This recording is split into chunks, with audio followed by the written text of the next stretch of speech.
Hello दोस्तों, कैसे हैं आप लोग। आशा करता हूं आप सभी ठीक होंगे, स्वस्थ होंगे एवं अपनी पढ़ाई को बहुत अच्छे तरीके से कर रहे होंगे। मैं हूं श्रेयांश शर्मा और मैं स्वागत करता हूं आपका मेरे YouTube channel science with Sharma ji पर, जहां पर कि आज हम दोस्तों क्लास 10th का फिजिक्स का जो चैप्टर है magnetic effects of electric current का पार्ट 2 रिकॉर्ड करने जा रहे हैं। ठीक है, प्रीवियस पार्ट में हमने दो तीन चीजों के बारे में पढ़ लिया था। हमने मैग्नेटिक फील्ड लाइंस के बारे में पढ़ा था, मैग्नेटिक फील्ड के बारे में पढ़ा था और properties of magnetic field lines के बारे में पढ़ लिया था। आज हम जिस चीज के बारे में पढ़ने जा रहे हैं वो है हमारा magnetic field due to current carrying conductor. ठीक है, अब बेसिकली किसी भी करंट कैरिंग कंडक्टर के अंदर से जब करंट फ्लो हो रहा होगा उस समय पर उसके आसपास एक मैग्नेटिक फील्ड जनरेट होता है, ये सबको पता है। ठीक है, अब वो जो मैग्नेटिक फील्ड है वो किस शेप का होगा, कैसा होगा, कैसे बनता है और किन किन चीजों पे निर्भर करता है, किन किन चीजों पे डिपेंड करता है, ये सारी चीजें आज हमें पढ़नी है। तो जो सबसे पहला पॉइंट यहाँ पर आता है कि अगर कोई कंडक्टर स्ट्रेट वायर है, मतलब मैं कहना चाहूं मैग्नेटिक फील्ड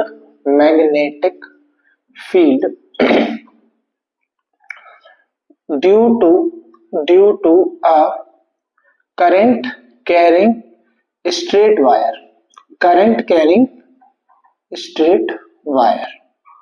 ठीक है दोस्तों, क्या बोला मैंने, magnetic field due to a current carrying, C C का मतलब करंट कैरिंग स्ट्रेट वायर, और जहां पर मैं 3 बार सीसीसी लिखूंगा इसका मतलब हो जाएगा करंट कैरिंग कंडक्टर। ठीक है, तो जब भी किसी वायर के आसपास से जब भी किसी वायर के अंदर से जब करंट फ्लो होता है तो उसके द्वारा कैसा मैग्नेटिक फील्ड बनाया जाएगा, तो उसके लिए हम क्या करते हैं, एक वायर ड्रॉ कर लेते हैं। ठीक है, जैसे मान लो ये मेरा एक वायर है और उसमें ये करंट फ्लो हो रहा है। ठीक है, क्या फ्लो हो रहा है, यहाँ से करंट फ्लो हो रहा है। करंट फ्लो भी हम दिखा देते हैं। ये वायर का नाम मेरा हो गया ए एंड बी। ये ए भी मेरा एक वायर है जिसके अंदर से क्या फ्लो हो रहा है, करंट फ्लो हो रहा है। ठीक है, अब करंट फ्लो हो रहा है तो ऑब्वियस सी बात है एक पोटेंशियल डिफरेंस से अप्लाइड होगा, तो इसको मैं एक पोटेंशियल डिफरेंस से अप्लाई कर देता हूं। चलिए ये लीजिए, अच्छी बात है, इधर से पॉजिटिव है तो ये करंट नीचे की तरफ जाएगा। ठीक है, तो यहाँ पर ये करंट फ्लो हो रहा है, कोई समस्या नहीं है, होने दो। अब उन्होंने क्या बोला कि अगर इस वायर में से करंट फ्लो हो रहा है, और करंट फ्लो किस डायरेक्शन में हो रहा है, करंट फ्लो हो रहा है ए से बी की तरफ जा रहा है, मतलब करंट नीचे की तरफ जा रहा है, तो इसके आसपास कैसा मैग्नेटिक फील्ड बनेगा। तो इसके लिए एक एक्सपेरिमेंट किया गया और उन्होंने क्या किया, उन्होंने एक कार्डबोर्ड पर, जैसे मैं एक एग्जांपल आपके सामने रखूं, ये बुक है। ठीक है, इस कार्डबोर्ड पर उन्होंने क्या करा, एक ऐसा वायर लगा दिया, ये वायर लगा दिया यहाँ पे। ठीक है, ये खड़ा नहीं हो रहा है सही से, मैं इसको मतलब ऐसे पकड़ के आपको बता दे रहा हूँ। ठीक है, इस वायर में से जब इन्होंने करंट को फ्लो किया और इस कार्डबोर्ड के ऊपर उन्होंने आयरन फिलिंग्स, मतलब लोहे के छोटे छोटे टुकड़े डाल दिए जो मैग्नेटिज्म को अट्रैक्ट करते हैं। ठीक है, यहाँ पे छोटे छोटे टुकड़े ऐसे लिए और ऐसे डाल दिए और इसमें से किसको फ्लो करवाया, करंट को फ्लो करवाया इस वायर में से। जैसे ही इस वायर में से करंट फ्लो होना चालू हुआ तो इसके अगल बगल गोल गोल गोले बन गए। ठीक है, गोले टाइप के बन गए। किसके गोले बने, जो आयरन फिलिंग्स उन्होंने रखी थी उसके। तो यहां से हमें क्या पता चला कि जब भी किसी करंट करेंट स्ट्रेट वायर के पास से करंट फ्लो होगा तो उसके आसपास गोल गोल क्या बन जाएंगे बेटा, गोल गोल क्या बन जाएंगे, मैग्नेटिक फील्ड लाइंस के सर्कल्स बन जाएंगे। कोई दिक्कत है इसमें, नहीं। अब इसका डायरेक्शन कैसे डिसाइड होगा, तो इसका डायरेक्शन मैं अभी आपको बताता हूं कैसे डिसाइड करते हैं। पहले कुछ चीजें जो इंपॉर्टेंट है उनको जान लेते हैं। ठीक है, तो ये इसका मैग्नेटिक फील्ड आपने बना दिया। मैग्नेटिक फील्ड को बी से रिप्रेजेंट करते हैं और ऐसा यूनिट होती है मैग्नेटिक फील्ड की टेस्ला। ऐसा यूनिट क्या होती है, टेस्ला, है ना भाई। और सुनो, तस्ला मत लिखना ऐसे, ठीक है, बहुत से लोग तस्ला तस्ला कर, टेस्ला। ठीक है, चलो, तो ये हमने इसका मैग्नेटिक फील्ड। अब ये कुछ चीजों पे डिपेंड करता है, जैसे magnetic field on a current carrying straight wire depends upon current flowing through the circuit. मतलब अगर करंट 5 एम्पियर है तो मैग्नेटिक फील्ड जो बनेगा, और जो करंट 10 एम्पियर है उसमें मैग्नेटिक फील्ड थोड़ा और ज्यादा बनेगा, 15 एम्पियर में और ज्यादा बनेगा, 20 एम्पियर में और ज्यादा बनेगा। इसका मतलब जो मैग्नेटिक फील्ड है वो किस पे डिपेंड करता है, करंट पे। आई का मतलब क्या होता है, करंट। ठीक है, दूसरी चीज उन्होंने क्या बोली, दूसरी चीज उन्होंने बोली कि the magnetic field around the straight current carrying conductor depends upon the length from the conductor, B is inversely proportional to 1/r। इसका मतलब क्या हुआ, देखिए इनवर्सली प्रोपोर्शनल का मतलब आप समझते हैं कि अगर एक चीज बढ़ती है तो दूसरी चीज घट जाती है, ठीक है, कोई समस्या नहीं। अब जैसे कि इस वायर से जो मैग्नेटिक फील्ड जनरेट हो रहा था वो फील्ड यहाँ पर मिनिमम होगा, मिनिमम क्या जीरो होगा, यहाँ पर मिनिमम होगा और यहाँ पर अच्छा स्ट्रॉन्ग फील्ड आ रहा है, यही है ना मतलब ये कि जब यहां से वायर जा रहा था तो यहाँ पे जो आसपास पे जो आयरन फिलिंग्स जली हुई थी वो तो बहुत जल्दी अट्रैक्ट होके गोल बन गई, लेकिन जो यहाँ दूर थे कॉर्नर्स पे जो थे उन पे थोड़ा इफेक्ट कम आया और उनके डिस्प्लेसमेंट भी कम हुआ। मतलब कि जितना ज्यादा दूर आप वायर से जाते जाओगे वो आपका मैग्नेटिक फील्ड उतना ज्यादा कम होता जाएगा। तो यहाँ से आप डायरेक्ट एक फॉर्मूला बना सकते हैं, क्या बना सकते हैं, B is equals to I/R, ठीक है। ये किसके लिए है बेटा, ये है करंट कैरिंग स्ट्रेट वायर के लिए।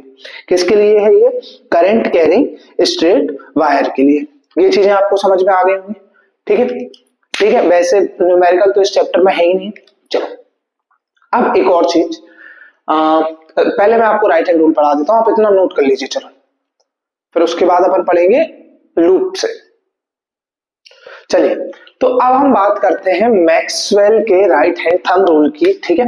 तो मैक्सवेल क्रिकेट खेलने से पहले क्या हुआ करते थे बेटा, मैक्सवेल क्रिकेट खेलने से पहले फिजिक्स पढ़ाते थे, ऐसा कुछ नहीं है, ठीक है। Maxwell's right hand thumb rule, right hand thumb rule important है बेटा, है ना। जब मैंने 10th क्लास का बोर्ड दिया था मेरे टाइम पे भी डायरेक्ट क्वेश्चन था इसका कि write about right hand thumb rule, ठीक है। इंपॉर्टेंट है और इजी है, दोनों चीजें इसमें है, ठीक है। तो या तो इसको आप Maxwell right hand thumb rule कह सकते हैं या सिंपल आप इसको राइट हैंड थंब रूल भी कह सकते हैं। अब इसमें मैक्सवेल अंकल ने क्या बताया, मैक्सवेल अंकल आया और उन्होंने कहा बेटा श्रेयांश, मैंने कहा जी अंकल, तो उन्होंने मुझसे बोला कि जब भी आप किसी करंट कैरिंग कंडक्टर को अपने राइट हैंड में, कौन सा हैंड बेटा, राइट हैंड, सीधे हाथ में ग्रैब करेंगे, पकड़ेंगे, ठीक है। अब कैसे पकड़ना है आपको कि आपका जो थंब का डायरेक्शन है, अंगूठे का जो डायरेक्शन है वो उस डायरेक्शन में होना चाहिए जिस डायरेक्शन में से कि इस वायर में से करंट फ्लो हो रहा है, ठीक है। क्या फ्लो हो रहा है, करंट। तो मैंने क्या कहा, जिस तरफ कैप है उस तरफ मेरा करंट फ्लो हो रहा है, मैंने कहा ठीक है। तो मैंने इसको ऐसे पकड़ा, ये देखो ये मेरा थंब है और मैंने इसको ऐसे पकड़ लिया।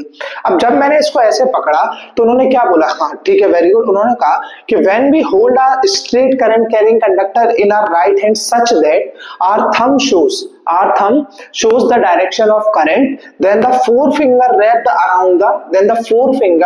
wrapped around the conductor will show direction of magnetic field। यही आपको स्टेटमेंट नोट करना है। अब मैं आपको एक और बार बता देता हूँ, जैसे मान लीजिए ये मेरा वायर है, करंट ऊपर की तरफ फ्लो हो रहा है, ये ए हो गया, ठीक है, और ये हो जाता है बी वाला वायर, इसमें करंट नीचे की तरफ फ्लो हो रहा है, एक सेकेंड, इसमें ऊपर की तरफ हो रहा है, इसमें नीचे की तरफ हो रहा है और इसमें इधर की तरफ जा रहा है। ये ए वाला वायर है, ये बी वाला वायर है और ये सी वाला वायर है। अब देखो इसमें कहा नीचे की तरफ जा रहा है, नीचे की तरफ मतलब ऐसा, नीचे की तरफ मतलब ऐसा। अब उन्होंने मुझसे बोला क्या कि सीधे हाथ का जो अंगूठा है उसका डायरेक्शन होना चाहिए करंट के डायरेक्शन में। करंट का डायरेक्शन ये रहा, आई भाई यहाँ पे है, आई मतलब करंट होता है और आई मतलब करंट होता है, ठीक है। तो जैसे ही आप इसको ऐसे नीचे की तरफ पकड़ेंगे तो आपको क्या पता चलेगा कि इसका मैग्नेटिक फील्ड यहाँ से जा रहा है और यहाँ से वापस अंदर जा रहा है। ये जो वायर है, ये जो कंडक्टर है उसके इस तरफ से निकल रहा है और इस तरफ से अंदर जा रहा है। तो आप क्या करिए, यहाँ पे आप ऐसा एक गोला बना दीजिए और इधर से बाहर की तरफ एरो लगा दीजिए और इधर से अंदर की तरफ एरो लगा दीजिए। अब इसमें आप क्या करेंगे, इसमें आपने जब इसको ऐसे पकड़ा तो आपको क्या समझ में आ रहा है कि इधर से अंदर जा रहा है और इधर से, देखो ये है ना, ये इधर से बाहर आ रही होंगी और इधर से अंदर जा रहा है। तो यहाँ पर भी आप क्या करिए, एक सिंपल ऐसा गोला बनाइए और यहाँ से अंदर ले जाइए और यहाँ से बाहर ले आइए। अब इस वाले केस में आपको क्या करना है, ये वायर है, ये वायर है, कैप के डायरेक्शन में करंट फ्लो हो रहा है, मैं इसको ऐसे पकड़ लेता हूँ, ठीक है। तो देखो ये मेरा थंब है और थंब के डायरेक्शन में करंट फ्लो हो रहा है, जी ये हो रहा है, तो मेरा मैग्नेटिक फील्ड ऊपर से नीचे की तरफ आ रहा है, ठीक है। तो आप क्या करोगे, ऐसा इसको ये बना के ऊपर से नीचे की तरफ जा रहा है। कोई समस्या आपको यहाँ पर नहीं होगी। तो ये होता है आपका राइट हैंड थंब रूल या फिर मैक्सवेल्स राइट हैंड रूल, जो कि आपको ये बताता है कि if we hold a straight current carrying conductor in our right hand such that thumb shows the direction of current, then the four fingers wrapped around the wire will show direction of magnetic field। आप इसको note down कर लीजिए। और यहाँ पर एक और important topic, यहाँ पे कभी कभी वो आपको करंट का डायरेक्शन ना देते हुए वो आपसे क्या बोलेगा कि इलेक्ट्रॉन जो है वो ईस्ट टू वेस्ट ट्रेवल कर रहा है। कहां से? ईस्ट टू वेस्ट या फिर west to east, north to south, वो कुछ भी एक दे सकता है। ये मत देखना कि भाई ये इस तरफ वेस्ट होता है इस तरफ ईस्ट होता है तो ये गलत बना, नहीं, उसने अपने हिसाब से आपको कुछ बता दिया कि हाँ ये आपका डायरेक्शन है। और चलो अगर कंफ्यूजन आ रही तो इसको मैंने कहा ठीक है भैया ये वेस्ट हो गया और ये ईस्ट हो गया, ठीक है। अब ये वेस्ट टू ईस्ट कौन ट्रेवल कर रहा है बेटा? इलेक्ट्रॉन ट्रेवल कर रहा है। और मैंने आपको इलेक्ट्रिसिटी वाले चैप्टर में बताया था कि इलेक्ट्रॉन के अपोजिट डायरेक्शन में करंट फ्लो करता है। इलेक्ट्रॉन के अपोजिट डायरेक्शन में कौन फ्लो करता है? करंट फ्लो करता है। तो अगर इलेक्ट्रॉन वेस्ट टू ईस्ट जा रहा है तो करंट ईस्ट टू वेस्ट आ रहा होगा। और इस केस में आप राइट हैंड रूल ऐसे करके यहां लगाएंगे तो आपको पता चलेगा कि मैग्नेटिक फील्ड अंदर जा रहा है ऊपर से और बाहर आ रहा है नीचे से। मतलब कि आपका गोला ये ऐसा बना के और यहां से अंदर जा रहा है और यहां से बाहर आ रहा है। ये चीजें आपको क्लियर होंगी। फटाफट से 2-3 डायग्राम है जो बना लीजिए छोटे छोटे, आगे बढ़ते हैं। चलिए, तो अब हमें पढ़ना है magnetic field in a circular loop की किसी एक सर्कुलर लूप के अंदर मैग्नेटिक फील्ड कैसे बनता है, ठीक है। तो ये जो आप देख पा रहे हैं ये ऐसा किडनी का जो डायग्राम आपको दिख रहा है, एक्चुअली में किडनी नहीं एक लूप है। अब लूप होता क्या है, किसी भी वायर को मैं बेंड कर दूं, तो मेरे पास यहाँ पे चीज है नहीं है, एक सेकेंड, चलो ठीक है। अगर मैं किसी भी वायर को बेंड कर देता हूं तो वो बेंड होके कैसा स्ट्रक्चर ले लेगा, जैसे मान लो एक लोहे का वायर है इतना बड़ा, उसको मैंने ऐसे करके यहां से बेंड कर दिया और इन दोनों एंड से पोटेंशियल डिफरेंस के साथ जोड़ दिया, तो ये क्या बन गया? एक सर्कुलर लूप बन गया। अब बेसिक से आपने सर्कल की डेफिनेशन पढ़ी है और सर्कल की डेफिनेशन में आप हमेशा से ये चीज पढ़ते हुए आ रहे हैं कि जो सर्कल है वो सम ऑफ पॉइंट्स होता है। छोटे छोटे पॉइंट्स को जब आप मिला देते हो तो वो एक किस में कन्वर्ट हो जाता है? सर्कल में कन्वर्ट हो जाता है। तो जो लूप है वो भी पॉइंट से मिलकर बना हुआ। तो यहां पर जो पॉइंट प्रेजेंट है वो एक स्ट्रेट कंडक्टर होगा, बिल्कुल छोटा सा पार्ट, और यहां पर भी जो एक पॉइंट होगा वो भी एक छोटा सा पार्ट होगा, वो भी स्ट्रेट होगा। और हमने क्या पढ़ा कि स्ट्रेट कंडक्टर के आसपास कोसेंट्रिक सर्कल्स में मैग्नेटिक फील्ड बनता है। तो एक हमने इस पॉइंट पे कोसेंट्रिक सर्कल में मैग्नेटिक फील्ड बनाया और एक इस पॉइंट पे कोसेंट्रिक सर्कल्स में मैग्नेटिक फील्ड बनाया। और हमने क्या करा, यहाँ पे करंट का डायरेक्शन इधर से इधर की तरफ है मान लेते हैं, तो ये हमने इसके लिए मैग्नेटिक फील्ड के डायरेक्शन यहाँ पे ऐसे बनाए, और यहाँ पे इधर से इधर की तरफ है तो यहाँ पर मैग्नेटिक फील्ड के डायरेक्शन इससे उल्टे बना दिए। इन चीजों को आपको एग्जाम में ध्यान रखना है कि आपके मैग्नेटिक फील्ड का डायरेक्शन दोनों तरफ सेम ना हो जाए, ठीक है। एक जो लाइन है वो स्ट्रेट है यहाँ पर, मतलब कि इस पूरे डायग्राम में सबसे कम मैग्नेटिक फील्ड इस पॉइंट पे होगा। क्यों? क्योंकि यहां से मैग्नेटिक फील्ड जनरेट हो रहा है तो सबसे ज्यादा दूरी यहाँ की, और यहां से मैग्नेटिक फील्ड जनरेट हो रहा है तो सबसे ज्यादा दूरी इस पॉइंट की है, तो सबसे कम मैग्नेटिक फील्ड इस पॉइंट पर होगा। अब किसी भी सर्कुलर लूप में फ्लो होने वाले करंट पर किसी भी सर्कुलर लूप में जो मैग्नेटिक फील्ड प्रोड्यूस होता है वो दो चीजों पर डिपेंड करता है।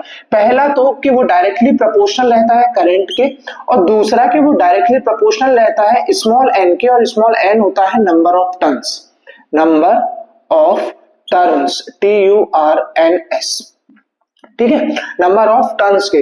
कि इस वायर को मैंने एक ही टर्न दिया, एक ही लूप बनाया, अब मैं पूरी स्प्रिंग बना दूं इस वायर को ऐसे घुमा घुमा के, तो उसमें मैग्नेटिक फील्ड ज्यादा प्रोड्यूस होगा, क्योंकि उसमें क्या बढ़ जाएगा? नंबर ऑफ टर्न्स बढ़ जाती है। तो इन दो फैक्टर्स पे ये चीज डिपेंड करती है, ठीक है। तो अब अगर कभी कोई पूछ ले कि एक सर्कुलर लूप के अंदर अगर आपको मैग्नेटिक फील्ड बढ़ाना है तो आपके पास दो ऑप्शन होते हैं, या तो आप किसको इंक्रीज कर दीजिए, करंट को इंक्रीज कर दीजिए, या तो आप किसको बढ़ा दीजिए, नंबर ऑफ टर्न्स को बढ़ा दीजिए। उस पर भी इसके अंदर का मैग्नेटिक फील्ड डिपेंड करता है। तो ये आपके लिए था, इसको आप फटाफट से नोट डाउन कर लीजिए। इसके बाद हम सोलेनॉइड और पढ़ेंगे अभी।